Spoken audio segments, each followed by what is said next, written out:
Hello everyone, welcome to the Family Tree Maker Support, the best place for genealogy program support. If you want to delete your family tree from Ancestry.com, then this video is only for you. In this video, I will tell you how to delete your family tree from Ancestry within a second. So, without wasting any time, let's start today's video deleting a family tree from Ancestry with simple steps.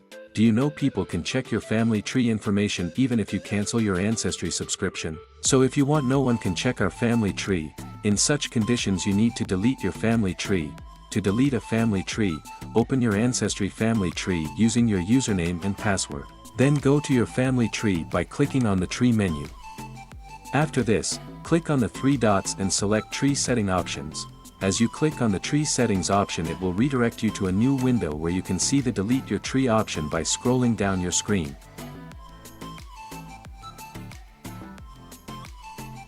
Just click on the Delete Your Tree button and your family tree will be deleted from the Ancestry. This is how you can easily delete your family tree from Ancestry.com. I hope you like this video. Please share, comment, and subscribe to the channel if you have not subscribed yet. For instant help, please call the Family Tree Maker Support toll-free number 1-800-697-1474. Thanks for watching the video.